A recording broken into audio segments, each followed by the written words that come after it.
Bonjour. Quelle devrait être la place des retraités dans la société, dans l'entreprise? Eh bien, en fait, si on réfléchit au fonctionnement du système des retraites, il faudrait réfléchir à la façon dont les retraités sont considérés dans la société et quelle place on leur donne.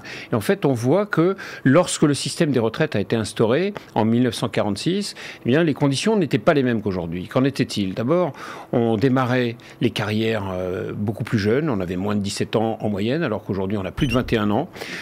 Ensuite, les conditions de travail étaient beaucoup plus difficiles, c'est-à-dire qu'on avait affaire à des métiers qui étaient dans l'industrie, pour près de 3 fois plus nombreux qu'aujourd'hui, et c'était des métiers beaucoup plus pénibles, et donc on avait beaucoup plus de mal à tenir physiquement. Eh bien, ce qui a été instauré en 1946, c'est un système qui permet de donner un revenu de compensation aux personnes dont les forces de travail les quittaient.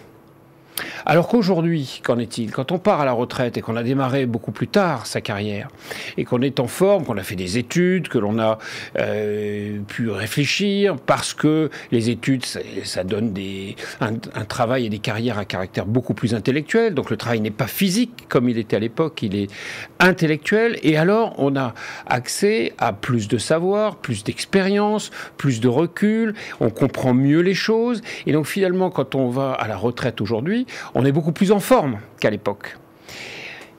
Par ailleurs, que se passait-il au moment où on a instauré ce système de retraite? Eh bien, en termes d'espérance de vie, on avait affaire à une espérance de vie qui était bien moindre qu'aujourd'hui.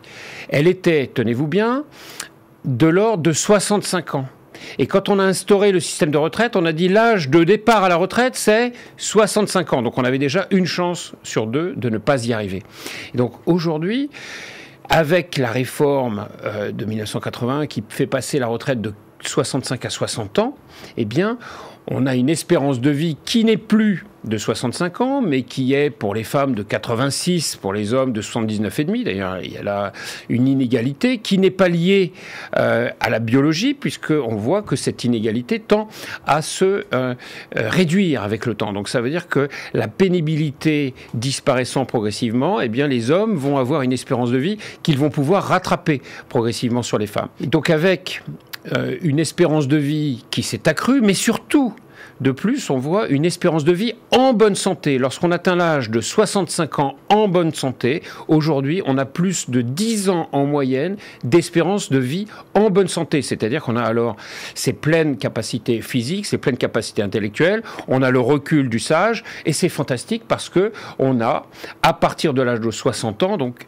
15 ans d'espérance de vie en pleine santé, avec un revenu de substitution qui nous arrive du système de retraite. Et donc finalement, c'est le jardin d'Éden, on n'a plus rien à faire, plus de compte à rendre, on fait ce que l'on veut, on a des sous et on peut vivre sa vie comme on l'entend. C'est magnifique. Dans l'histoire de l'humanité, cette période actuelle de 60 à 75 ans en moyenne, avec une espérance de vie en bonne santé, sans avoir à travailler, c'est inespéré dans l'histoire de l'homme, ou plutôt ça a toujours été espéré, c'est accompli aujourd'hui.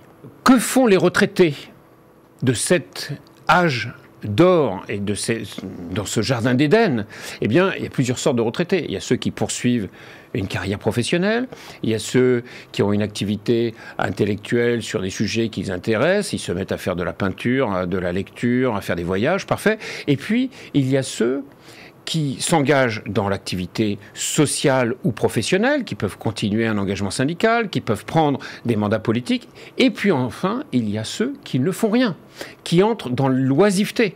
Et en fait, quand on sait que l'oisiveté est porteuse d'un problème sur le plan de la santé, parce que pour vivre longtemps en bonne santé, l'une des clés, c'est d'avoir une activité intellectuelle et une activité relationnelle, c'est-à-dire de rester en lien avec de nombreuses autres personnes. Donc là, il y a un vrai sujet sur cette période qui est un peu bénie, à partir de l'âge de 60 ans.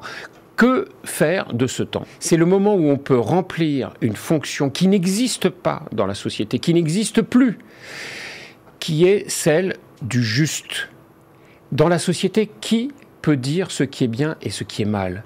Qui a le recul suffisant pour s'autoriser de donner des conseils sans être pris lui ou elle-même, dans les conseils qui sont émis, avec la possibilité de ne pas être complaisant pour les personnes, pour les dirigeants, pour les structures que l'on conseille. Eh bien, ce sont les personnes qui entrent dans la sagesse et qui ont ce statut de retraité. Et donc, ce qu'il faudrait faire, c'est donner une place à l'intérieur des conseils économiques, social, environnemental, régionaux, au sein du Conseil économique et social de l'entreprise, donner une place aux personnes qui sont retraitées. Donc il ne s'agit pas qu'elles se substituent et qu'elles aient le même rôle que celui des actifs, il s'agit de construire un collège des sages qui est à côté du collège opératoire aujourd'hui.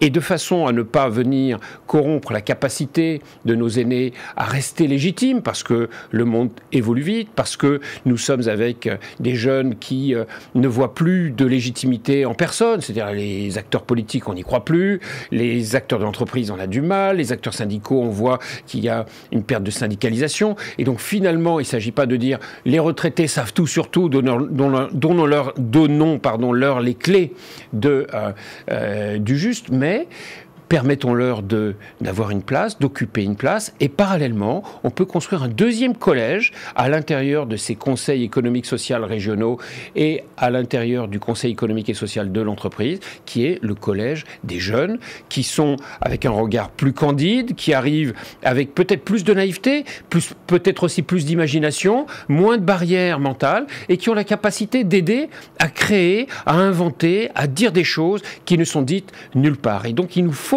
inventer ce siège du juste qui nous manque profondément dans l'ensemble de la société. Faisons-le dans les entreprises, dans les territoires, dans les collectivités territoriales qui peuvent créer leur conseil économique et social local et qui parfois le font, eh bien, qu'elles se dotent d'un collège des sages et donc des aînés et d'un collège des jeunes. Par ailleurs, toutes ces instances devraient avoir chaque année un instant qui est dédié à la réflexion sur le sujet du recrutement et de la place des retraités dans la société. Comment est-ce qu'on les maintient dans l'emploi? Parce que bien souvent, je le disais tout à l'heure, le jardin d'Éden, c'est magnifique, tout le monde a envie d'y aller. Eh bien, pas tout le monde. Certains savent que, pour eux, c'est pas le bon chemin.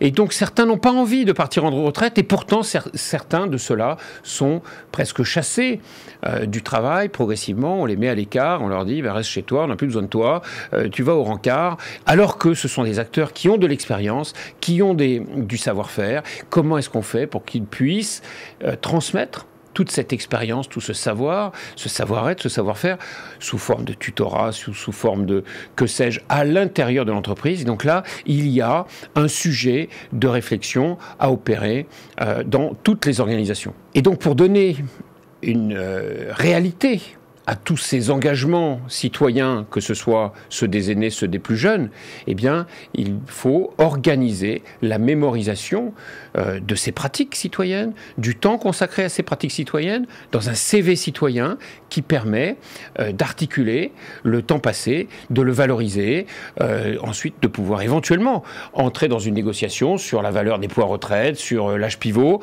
mais ça, il faut laisser ça aux techniciens. Par contre, sur le sens, il faut reconstruire de la citoyenneté, du juste, de la sagesse.